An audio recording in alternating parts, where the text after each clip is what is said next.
दर्शकों, मैं हूं आपकी अपनी प्राची अधिकारी। फ्लैट बेचो नहीं तो भुगतना होगा अंजाम। मुस्लिमों की भीड़ ने सात्विक सोसाइटी में घुसकर हिंदुओं को धमकाया। गुजरात के गृह मंत्री ने किया घटना से इनकार। 16 मार्च की घटना है ये। हिंदुओं को बार बार मिल रही हैं धमकियां के कारण सात्विक परिसर के फ्लैट मालिकों ने शांति से रहना हो गया है मुश्किल। कहा कि शांति से होना है मुश्किल। भावनगर के मोखडजी सर्कल क्षेत्र में सात्विक हाउसिंग कॉम्प्लेक्स में रहने वाले लगभग 15 फ्लैट मालिकों को उनके घर बेचने की धमकी मिल रही है।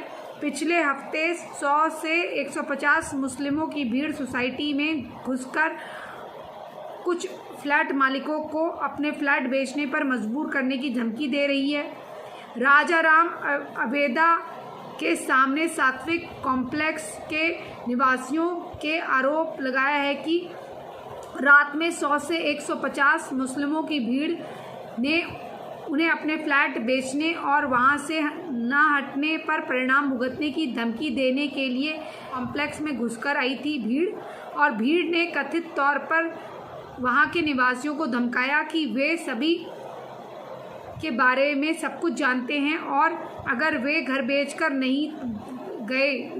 को तैयार नहीं हैं तो उसकी कीमत उन्हें चुकानी पड़ेगी। जैसा कि देश गुजरात द्वारा रिपोर्ट में बताया गया है, कुछ के अनुसार आसपास के आवासीय योजनाओं जो निर्माणाधीन हैं ने केवल मुस्लिम मालिकों से बुकिंग ली है, बल्कि योजनाओं की अनुमोदन भी इन निवासियों के अधीन ही है।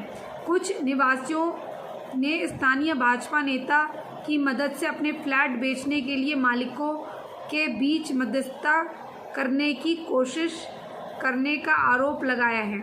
कथित तौर पर जिन्होंने कुछ निवासियों से कहा कि वह एक बड़ा सौदा है और उन्हें उन फ्लैटों के लिए इतनी ऊंची कीमत भी नहीं मिलेगी जो उन्हें दी जा रही है। उन्होंने निवासियों से कहा कि सोसाइटी के बगल में आवासीय योजना में मुस्लिमों के रहने के बाद उनका जीवन और कठिन हो जाएगा, जिसका अभी निर्माण कार्य चल रहा है।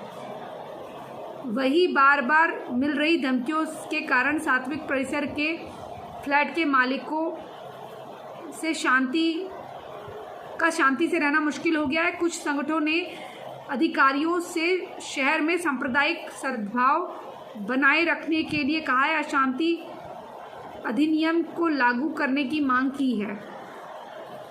दिव्य भास्कर की एक रिपोर्ट बताती है कि भावनगर के सांप्रदायिक सद्भाव और शांति बनाए रखने के लिए अशांत क्षेत्र अधिनियम के अंतर्गत कुछ क्षेत्रों को अधिसूचित करने का प्रस्ताव रखा गया है।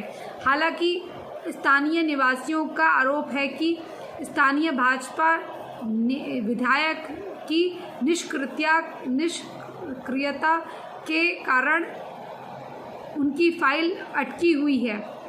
विधेयकों के सुझाव और टिप्पणियों के साथ एक फाइल जिला कलेक्टर को बहुत पहले भेज दी गई थी। हालांकि कुछ लोगों का कहना है कि विधायकों ने अभी तक फाइलों को उच्च अधिकारियों को नहीं भेजा है।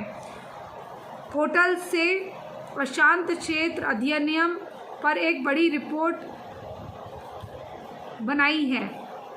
पोर्टल ने पहले भी अशांत क्षेत्र अधिनियम पर एक बड़ी रिपोर्ट बनाई है। कुछ हिंदू बहुबल क्षेत्रों में निवासियों में जनसंख्या परिवर्तन के कारण अपना इलाका छोड़ने पर मजबूर हो गए। जहाँ पर मुसलमानों की संख्या बढ़ी है वहाँ से हिंदुओं का पलायन हुआ है और उन्हें मजबूर किया गया और उनकी जान को खतरा बना, तो उन्होंने वहाँ से पलायन किया। गुजरात के कुछ रिहायशी इलाकों में सांप्रदायिक सद्भाव और शांति बनाए रखने और जनसंख्या परिवर्तन के कारण समुदाय के ध्रुवीकरण को रोकने के लिए अशांत क्षेत्र अधिनियम लागू किया गया था। अशांत क्षेत्र अधिनियम लागू होने के बाद इन क्षेत्रों की भूमि और अन्य अचल संपत्तियों के मालिकों को अपनी संपत्ति बेचने से पहले कलेक्टर की अनुमति लेनी जरूरी होती है। जिला प्रशासन सांप्रदायिक सद्भाव और शांति बनाए रखने के लिए एक निश्चित क्षेत्र अशांत क्षेत्र घोषित कर सकता है, जो जनसंख्या परिवर्तन के प्रति अति संवेदनशील है। इन क्षेत्रों के अचल संपत्ति के हस्तांतरण के लिए एक विस्तृत प्रतिक्रिया की आवश्यकता होती है। विक्रेता को आवेदन में यह उल्लेख करना होगा कि वह अपनी मर्जी से संपत्ति बेच रहा है। शांत क्षेत्र अधिनियम एक विशेष थाना क्षेत्र में लागू किया जाता है। जिला कलेक्टर ने पुलिस आयुक्त से सांप्रदायिक सद्भाव और समुदायों के ध्रुवीकरण की कोई शिकायत होने पर पूछताछ करता है। इसके बाद पुलिस आयुक्त अपने अधिकार क्षेत्र के सभी पुलिस थानों से इस बारे में पूछताछ करेंगे। सूचना प्राप्त होने पर वह जिला कलेक्टर को सूचित करता है। तो जब एक विशेष क्षेत्र विशेष पुलिस स्टेशन के अधिकार क्षेत्र के तहत को 5 साल की अवधि के लिए अशांत क्षेत्र घोषित करेगा, जिसके बाद आगे बढ़ाया जा सकता है। गुजरात के गृह मंत्री हर्ष सांघवी ने किसी भी घटना का इस तरह की होने का किसी भी घटना से इनकार किया है। मंत्री का कहना है कि मुस्लिम भीड़ द्वारा हिंदुओं को क्षेत्र छोड़ने के लिए कहने का दावा झूठा है और ऐसी कोई घटना नहीं हुई है। भगवान करे सांघवी जी आपकी बात सच हो, लेकिन ये बात तो सच है कि इनकी जनसंख्या बढ़ रही है। और मेरी एक डॉक्टर मित्र हैं, वो कह रही थी कि प्राची 10 में से 6 औरतें मुसलमानों की होती हैं जो सोनोग्राफी करने के लिए आती हैं। और इवन एक औरत के 8 बच्चे थे और उसकी बच्चेदानी में सूजन आ गई। तो वो कह रही थी कि अब मैं माँ कैसे बनूंगी। तो उन्होंने कहा भैया अब तुम्हारी माँ नहीं बनोगी, अब तुम मर जाओगी और तुम्हारे वहाँ पस फॉर्मेशन हो रही है बच्चेदानी में। तो उसका पति जो है अंदर बैठ गया, वहाँ उसमें साफ साफ लिखा था कि यहाँ पर सिर्फ पेशेंट बैठेगा। तो वो कह रही मैं इतना डर गई क्योंकि मुझे ऐसा लग रहा था कि लड़ाई करने के उससे ही आ रहा है, ये लड़ाई करने के लिए उससे आ रहा है। तो मैंने अपनी नर्स को वहाँ खड़ा कर दिया क्योंकि मेरे कैबिन में वो बैठा था, मैं उसको अंदर ले गई। तो अंदर तो मैं नहीं ले जा सकती थी, वो मेरे कैबिन में ज़बरदस्ती उधर पे घुसाया।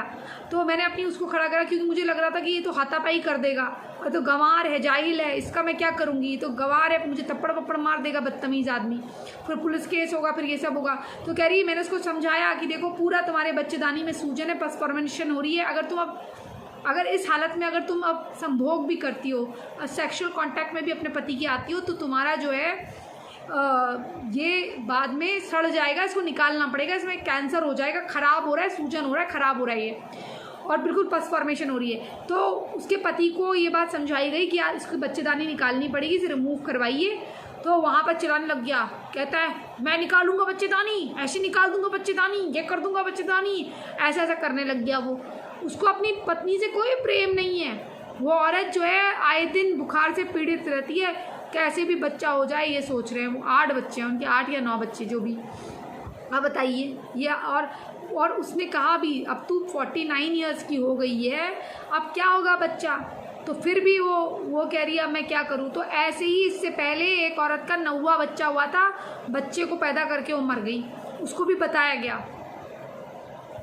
और होली के त्यौहार के दिन सबसे ज़्यादा आते हैं, मतलब त्यौहार का दिन होता है तो उस दिन सोनोग्राफी वगैरह के लिए सबसे ज़्यादा आते हैं। जब उनको सोनोग्राफी बताई जाए तो फिर वहाँ से टाइम पास करके भाग जाते हैं, मतलब उस दिन भी ये डॉक्टर का समय बर्बाद करते हैं। ये इस प्रकार के लोग हैं। कह रही है कि आप सरकारी आंकड़े देखना प्राची। अब तो खैर कुछ हिंदू भी अच्छे हो गए। परसों मैंने एक खबर सुनी थी, एक महिला के हिंदू के 6 बच्चे थे, उसके 2 जुड़वा बच्चे हुए, यानी कि 7वां बच्चा 8वां बच्चा जो था वो मर गया। लेकिन हिंदुओं के बहुत ऐसे कम केस होते हैं, बहुत कम केस। वो मुझे कह रही कि सऊदी अरेबिया में लोगों के 14-14 बच्चे होते हैं, तो वहाँ की औरतों का खाना पीना अलग है, और अगर उनको बच्चेदानी रिमूव करने को कहा जाए तो रिमूव करते हैं अगर सूजन वूजन है। पर ऐसा जंगलीपना जैसे यहाँ के गंवार है ऐसा नहीं करते प्राची। ये तो फ़र्क है, उनके कलर में, उनकी हर चीज़ में फ़र्क है, उनके रहन सहन में। ऐसे गंवार नहीं है वो लोग, ऐसे गंवार केवल पाकिस्तान में और भारत में है। ये बात उन्होंने मुझे बताई। चलिए दोस्तों, और वो कहती है कि वो मेरी डॉक्टर मित्र के अनुसार वो कहती हैं कि इसे कानूनन अपराध बनाना चाहिए कि 2 बच्चों से ज़्यादा जिसके भी होंगे उसे तुरंत जेल में डाला जाएगा, उसकी सारी सब्सिडी और उसको जेल में भरा जाएगा, उससे जुर्माना लिया जाएगा। और जैसे लिंग भेद के मामले डॉक्टर बताया करते थे, पहले शुरुआत में कई डॉक्टर मिलके भी काम करने लगे, उन्होंने धोखा भी दिया गवर्नमेंट को, लेकिन बाद में जब उन्हें सज़ा मिलने लगी, उनका भांडा फोड़ने लगा, तो कानून के डर से उन्होंने काम किया। तो अब ऐसे ही लोगों को बताना चाहिए, किसी की भी तीसरी डिलीवरी हो रही हो तुरंत कि इसका तीसरा बच्चा हो रहा है तो उसको तुरंत जेल में डाला जाए, नहीं तो तुम्हारा डेमोग्राफिक चेंज कर देंगे। भाई ये तो गंवार हैं, उनको वो कह रही थी कि सरकारी नौकरी से इन्हें कुछ लेना देना नहीं है, इन्हें कौन सा कलेक्टर बनना है। सिल्वर बनाने का काम यानी कि चांदी की परत बनाने का काम ये करते हैं, जूते का काम तुम्हारा हमारे चमड़े का, हमारे सारे लोगों से लेकर ये करने लगे, बाल काटने का ये करने लगे। हमारे लोगों को बाल काटने में शर्म आती है, हम नाई हिंदू नाई नहीं ढूंढ पाते, हमें हिंदू नाई को दान देना है शनिश्चर को, हम वो दान नहीं दे पाते। तो आप ये सोचो, ये तो मज़े में है, उनको कौन सी कलेक्टर की जॉब करनी। कूड़े करकट की तरह अपने बच्चों को छोड़ देते हैं, पत्थरबाजी कर लेते हैं, कूड़ा करकट बिन लेते हैं, भैंस गाय का मीट खा लेते हैं, इधर गाय घूम रही हो उसे काट लेंगे। तो ऐसी तो उनकी हरकतें हैं। चोरी चकारी उन्होंने करनी है, चेन स्नैचिंग में वो हैं, ड्रग में वो हैं, तस्करी में वो बता रही थी कि राजस्थान में तस्करी भी करते हैं, लड़कियाँ भी बेचते हैं। वो तो अपने घर की लड़की बेच दें, उनको क्या है। इसी संदेश के साथ थोड़ा दिमाग लगाओ, अकल बढ़ाओ और हिंदुओं एकजुट हो जाओ, नहीं तो तुम्हारा बहुत बुरा हाल होने वाला है। इससे ज़्यादा अब क्या कहूँ तुमको।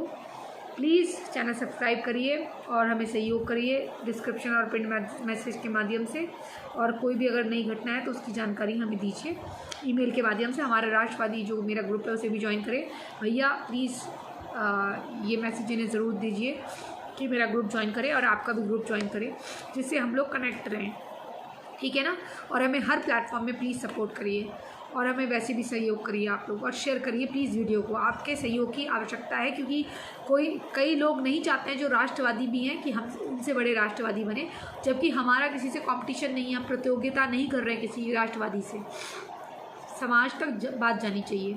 हम ये कहते हैं ढकोसला मत करो, जिसे कमाना कमाओ, लेकिन हम ये चाहते हैं कि आप राष्ट्रवाद को बेचो नहीं। जय जय हिंद, जय जय भारत, वंदे मातरम, जय श्री राम, हरे राम।